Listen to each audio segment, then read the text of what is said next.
नमस्कार, परत एकदा स्वागत आहे आपलं PVS रेसिपी चॅनलमध्ये।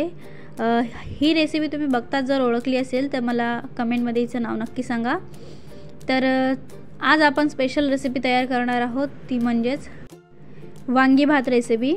तर चला सुरुवात करूया आपल्या आजच्या रेसिपीसाठी। तर या रेसिपीसाठी आपण इथे घेतलेली आहेत टपोरी काटेरी वांगी।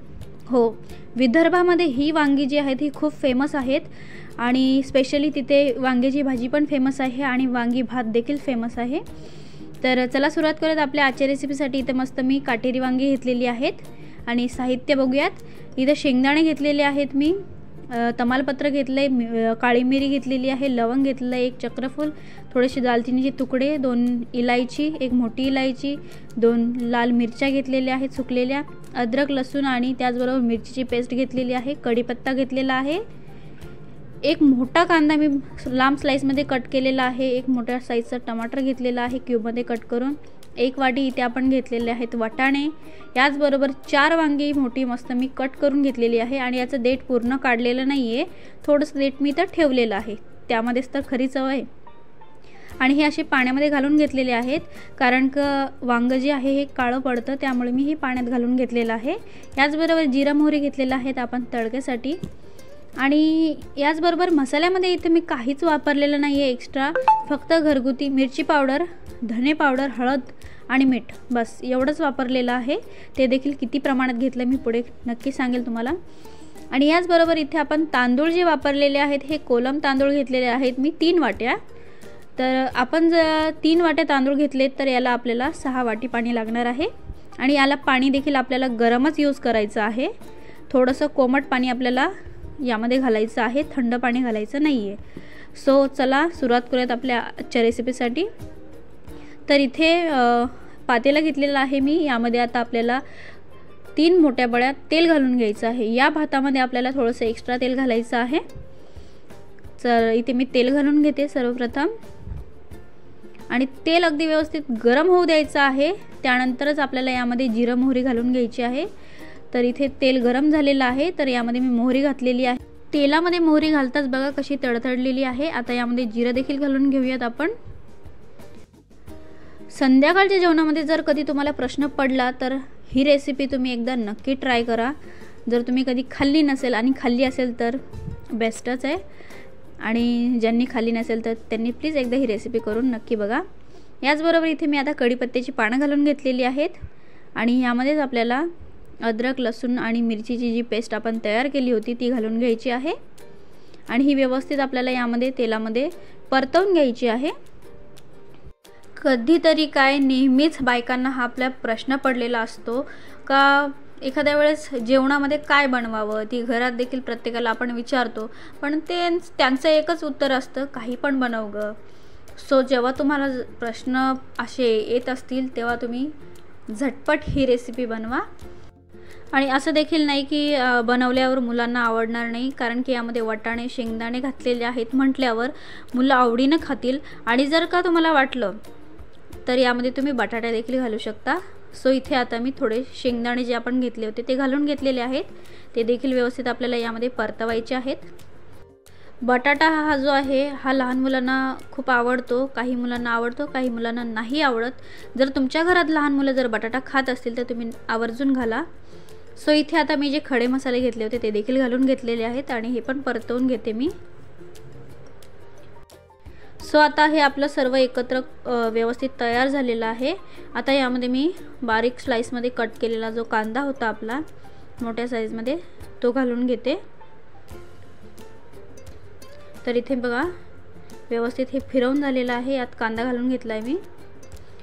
आणि कांदा आपल्याला इथे जास्त लालसर करायची गरज नाही आहे, नॉर्मल आपला कांदा झाला तर यामध्ये आपल्याला टमाटर घालून घ्यायचं आहे। इथे टमाटरचा जास्त वापर केलेला नाही आहे मी, कारण की मग थोडंसं आंबटसरपणा त्याला लागतो जास्त, त्यामुळे इथे मी छोट्या साईजचं एक मध्यम आकाराचं जे टमाटर आहे तेच घेतलेलं आहे, त्याच्या मोठ्या मोठ्या अशा क्यूबमध्ये कट करून घेतलेलं आहे ते। सो इथे कांदा जो आहे हा आपला नरम पडलेला आहे, यामध्ये मी आता टमाटर घालून घेते आणि यामध्येच आपल्याला हे व्यवस्थित फिरवून झाल्यानंतर यामध्ये आपल्याला जे वाटाणे आपण घेतले होते ते घालून घ्यायचे आहेत। आणि मसाल्यांमध्ये इथे मी वापरलेला आहे बघा 2 मोठे चमचे आपण इथे धणे पावडर घेतलेली आहे, हळद घेतलेली आहे 1 बारका चमचा आणि 3 मोठे चमचे आपण यामध्ये घरगुती मिरची पावडर घातलेली आहे आणि मीठ घातलेलं आहे चवीपुरतं। तर वाटाणा घालून इथे बघा मिक्स केलेलं आहे आपण हे। आणि हे बघा हळद, मीठ, मिरची पावडर आणि धने पावडर, बस एवढंच घातलेलं आहे आपण आणि हे मिक्स करून घेतलेलं आहे। आणि ह्यानंतर आपल्याला हे 1 ते 2 मिनिटं व्यवस्थित एकजीव करून घ्यायचं आहे। आणि यानंतर आपल्याला यामध्ये वांगी घालायची आहेत। सो हे परतवून झालेलं आहे मस्तपैकी। 1 ते 2 मिनिटं आपण वाट बघूयात। आणि हा व्हिडिओ जर आपण पहिल्यांदा येऊन या चॅनलवर बघत असाल तर प्लीज या चॅनलला नक्की सबस्क्राईब करा आणि बेल आयकॉन नक्की प्रेस करा, जेणेकरून जेव्हा आम्ही पहिल्यांदा रेसिपी टाकली का तुम्हाला नोटिफिकेशन आली। सो प्लीज चॅनलला लाईक, शेअर आणि सबस्क्राईब नक्कीच करा। सो इथे 1 ते 2 मिनिटं झालेलं आहे। आता यामध्ये हे व्यवस्थित आपण परत एकदा फिरवून घेऊयात आणि यातच आपली जी पाण्यात घातलेली वांगी होती ती यामध्ये आपण घालूयात। आणि वांगी बघा किती मस्त वांगी मिळाली आहेत, ताजी ताजी। सो इथे मी वांगी घालून घेतलेली आहेत आणि परत एकदा हे आपल्याला वांगी घातल्यानंतर मिक्स करून घ्यायचं आहे। एकदा जर का तुम्ही हा वांगी भात खाल्लात ना, खरं सांगते परत परत तुम्ही आठवड्यातून एकदा तरी ही रेसिपी तुमच्या घरी ट्राय कराल, एवढी छान रुचकर लागते। जशी आपण यामध्ये वांगी घातली तसाच हा जो खमंग सुगंध आहे सगळ्या घरात पसरलेला आहे। सो इथे आपण आता वांगी व्यवस्थित फिरवून घेतलेली आहेत यामध्ये घालून। आणि आता आपल्याला यामध्ये घालायचे आहेत स्वच्छ धुतलेले तांदूळ। मी जसं तुम्हाला सांगितलं सुरुवातीला 3 वाट्या इथं आपण तांदूळ वापरलेले आहेत। तर आपल्याला यासाठी 6 वाट्या पाणी जे आहे अगोदरच मी इथे गरम करायला ठेवलं होतं। जर तुम्ही 2 वाट्या घेतलं तर त्याला 4 वाट्या पाणी बस आहे, म्हणजे जसं तुम्ही तांदूळ घेणार त्याच्या दुप्पट तुम्हाला इथे पाणी लागेल। आणि इथे बघा तांदूळ घालून हे मी परत एकदा एकजीव करत आहे। बस आपल्याला हे एकत्र करायचं आहे आणि ह्यानंतर यामध्ये आपल्याला गरम पाणी घालून घ्यायचं आहे। जास्तही उकळतं पाणी नको आहे, फक्त कोमट झालं तेच बस। कारण की काय होतं ना, आपली जी वांगी आहेत ती यामध्ये प्रॉपर कुक झाली पाहिजेत, त्यामुळे इथे आपल्याला गरमच पाणी यूज करायचं आहे। तर इथे मी आता पाणी देखील घालून घेते बघा, अशा प्रकारे इथे मी कोमट पाणी घातलेलं आहे। आणि हे बघा आपण यामध्ये मसाला तर कोणता वापरलेला नाही आहे, पण घरगुती जो मसाला आहे आपला त्यानेच आपल्या भाताला जो कट आहे तो बघा किती भारी आलेला आहे। जो लाल रंग आहे तो एकदम भडकदार दिसतोय। आणि हे परत आपण एकजीव करून घेतलेला आहे। आता आपल्याला यावर सुरुवातीला थोडीशी बारकी उकळी काढायची आहे, त्यानंतरच यावर झाकण घालायचं आहे। सो आपल्याला 3 ते 4 मिनिटं सुरुवातीला वाट बघायची आहे, जोपर्यंत बारकी उकळी येत नाही तोपर्यंत। सो इथे बघा उकळी आलेली आहे, तर यावर मी झाकण ठेवून देते। तर इथे बघा झाकण ठेवलेलं आहे। परत थोड्या 5 मिनिटानंतर मी इथे झाकण काढून हे परत एकदा फिरवून घेतलेलं आहे। त्यानंतर यावर झाकण ठेवून परत मी हे 10 ते 15 मिनिटं व्यवस्थित शिजवून घेतलेलं आहे। 10 ते 15 मिनिटानंतर आपला भात जो आहे व्यवस्थित शिजलेला आहे, बघू शकता आपण। आणि मी इथे तुम्हाला फिरवून दाखवते, वांगी पण जी आपली आहे त्यामधली ही प्रॉपर कुक झालेली आहेत।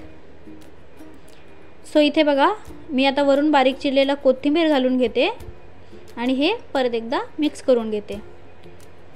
सो आता तुम्हाला वांगी जी आहेत ती दिसून येत आहेत, तर कशा प्रकारे आपली वांगी जी आहेत ती शिजलेली आहेत बघा। वांग चमच्याला लागताच तुटतंय, याचा अर्थ आपला वांग जे आहे मस्तपैकी शिजलेला आहे। आणि मस्तपैकी आपला इथे वांगी भात जो आहे तयार झालेला आहे।